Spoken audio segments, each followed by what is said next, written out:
नमस्कार दोस्तों दुखों का कोई अंत नहीं है और दुखों के बारे में सोचने की प्रक्रिया भी प्राचीन काल से चली आ रही है। तब भी किए गए मौन व्रत की एक परंपरा चली और तब के मध्य कई ऐसे भी थे महर्षि जो वर्षों तक मौन रहकर तप किया करते थे।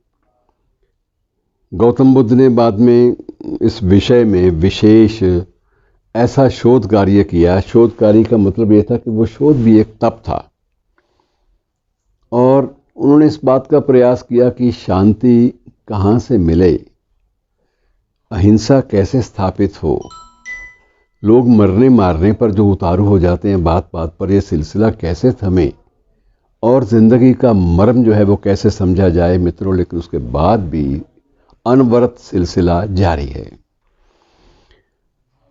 आज इस संदर्भ में मैं आपको जिक्र करना चाहूँगा एक और पड़ोसी देश का, जिस पड़ोसी देश में स्वाधीनता के लिए अपने अपने अधिकारों के लिए, क्योंकि आज मानवाधिकार दिवस भी है, विश्व भर में मनाया जा रहा है, उस हमारे पड़ोसी देश में मानवाधिकारों के लिए और अपने अधिकारों के लिए, अपनी भाषा, अपनी संस्कृति, अपनी पहचान को बनाए रखने के लिए एक जंग लड़ी। और आप हैरान होंगे कि उसके आंकड़े इतने चौंकाने वाले हैं कि हम कभी याद करें तो दहशत से हमें भर जाना चाहिए। और साथ ही साथ ये भी संकल्प नए सिरे से होना चाहिए कि यार ये क्या है सिलसिला कि हम इतना कुछ गवा कर भी इतिहास में कोई भी नस्ल, कोई भी देश, कोई भी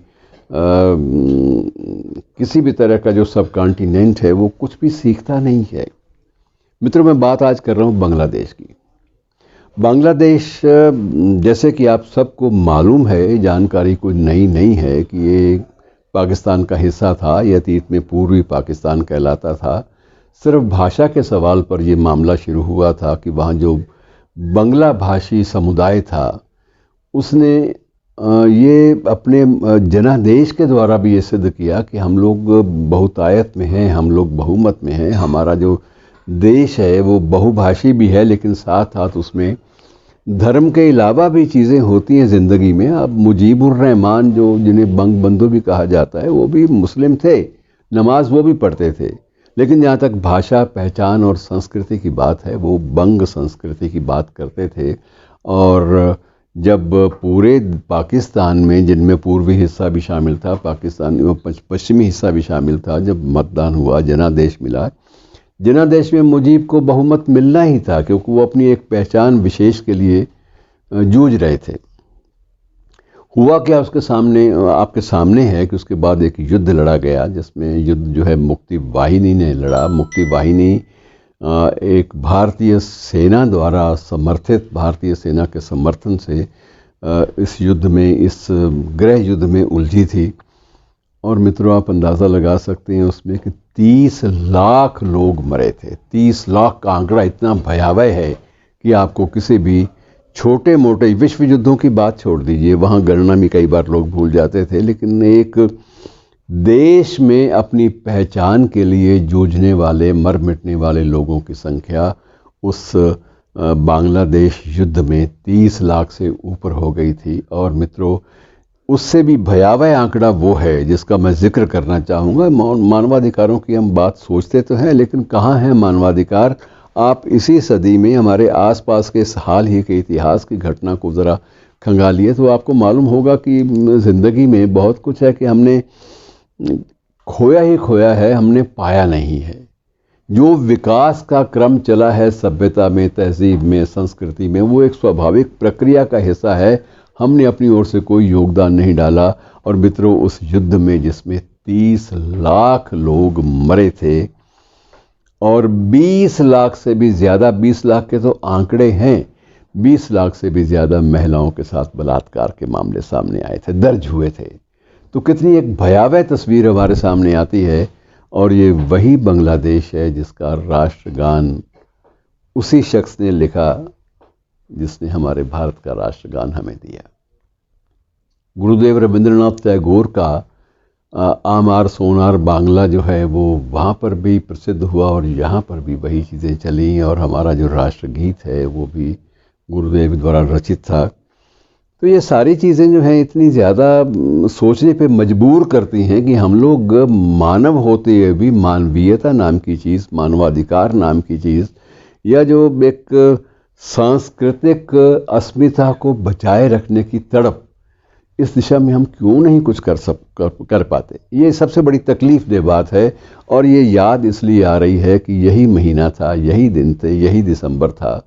इसी के दूसरे सप्ताह में वहाँ पर पाकिस्तानी सेनाओं ने आत्मसमर्पण किया था भारतीय सेना के सामने, मुक्ति वाहिनी के सामने, और वो लोग पिट कर यहाँ से लौटे थे। लेकिन उसके बावजूद, इतने बड़े हादसे के बावजूद, जिसमें 30 लाख लोग मरे और 20 लाख महिलाओं से बलात्कार की घटनाएं ऑन रिकॉर्ड सामने आई, इतने बड़े हादसे के बाद न तो पाकिस्तान ने कोई सबक सीखा और ना ही हमने बहुत ज़्यादा सबक सीखे।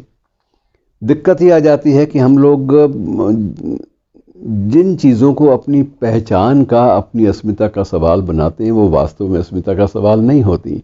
और जो अस्मिता का सवाल होती हैं, उनको हम लोग हाशिए पर सरकाने में विश्वास रखते हैं। और मित्रों, इसी संदर्भ में मैं जिक्र ये भी करना चाहूँगा कि 100 साल से भी ज़्यादा हो गए नोबेल पुरस्कार आरंभ हुए, और नोबेल पुरस्कार शांति का पुरस्कार जो था, नोबेल शांति पुरस्कार, उसको भी 100 साल से ज़्यादा हो गए। नोबेल शांति पुरस्कार पाने वालों की संख्या कितनी ज़्यादा बढ़ गई, आप अंदाज़ा लगा लीजिए। अब पुरस्कार की राशि भी अब बढ़ गई है, लेकिन उसके बाद विश्व में शांति बिल्कुल नहीं है। इतनी महंगे दामों पर एक परंपरा शुरू हुई, और उस परंपरा के बावजूद ना तो उस विश्व शांति में योगदान दलाई लामा का इतिहास दे पाया, और ना ही जो अन्य विश्व शांति पुरस्कार पाने वाले लोग थे, ना ही वो उसमें कुछ योगदान अपना विशेष दे पाए। शांति दूत बनकर हमारे सामने कोई आया हो, ऐसी संभावना नहीं दिखती। और जब दलाई लामा पर पुरस्कार की बात चल रही थी, तब एक तर्क ये भी दिया गया कि दलाई लामा को पुरस्कार देने का मतलब है कि महात्मा गांधी के जीवन दर्शन को पुरस्कार देना। लेकिन ये भी एक तथ्य है, ये भी एक सत्य है कि महात्मा गांधी का नाम नोबेल पुरस्कार, शांति पुरस्कार के लिए 3 बार प्रस्तावित हुआ और एक बार भी वो स्वीकार नहीं किया गया। हम किस तरह की दुनिया में रह रहे हैं। मैं आज उसी शांति की बात कर रहा हूँ, जिस शांति की तलाश में गुरुदेव रविंद्रनाथ का एक बड़ा प्यारा गीत है। गीत तो मुझे अब दोहराने लगूंगा तो इतना समय आप देंगे नहीं, लेकिन उसमें एक पंक्ति है कि शांति को थाए बाबा, शांति को थाए पावी। शांति कहाँ मिलेगी? और उसी की अनवरत तलाश में हम लोग सदियों से चले आ रहे हैं। सदियों से हर बार चिंतन हुआ है, और चिंतन के बाद भी हमारे आसपास परिवेश में कोई लंबा चौड़ा बदलाव नहीं आया। जो युद्ध कौरव पांडवों के बीच में हुआ था, वो युद्ध आज भी कौरव भी मौजूद हैं, पांडव भी मौजूद हैं, युद्ध भी चल रहा है। और जिस युद्धोपरांत विभीषिका को 5 पांडवों ने स्वर्गारोहण के समय जिसको जिया था, भोगा था, वो सारे के सारे लम्हे आज भी वैसे के वैसे खड़े हैं। हम लोगों ने, युधिष्ठिर ने जिद की कि मैं अपने श्वान को साथ ले जाना चाहता हूँ, तभी मैं इंद्रलोक में जाऊँगा। हमने एक श्वान की जो घटना थी उसको बड़े व्यापक स्तर पर उसको उद्घाटित करने का प्रयास किया। लेकिन मित्रों, तथ्य यही है कि जीवन में सुख और शांति जिसकी तलाश में हम लोग भटकते फिरते हैं, वो अभी भी हमसे कोसों दूर है। या तो हम उसको पहचान नहीं पाते, या उसको डिफाइन नहीं कर पाते, परिभाषित नहीं कर पाते। क्या है सिलसिला, इस पर आप भी सोचते रहिए। कहीं ना कहीं तो मन को शांति चाहिए। तो ये शांति की तलाश जो है, शांति किसी एक देवी का नाम नहीं है, ये एक एहसास का नाम है। और इस एहसास से हम लोग कोसों दूर हैं मित्रों। और इस बात पर चर्चा भी आगे करेंगे। और आपसे मेरा आग्रह है कि कभी कभी ज़रूर, कभी ना कभी सोचे ज़रूर कि हमने कितना खोया, और उसके बावजूद, इतना खोने के बावजूद भी हमने इतिहास से एक भी सबक ग्रहण नहीं किया। शुक्रिया दोस्तों।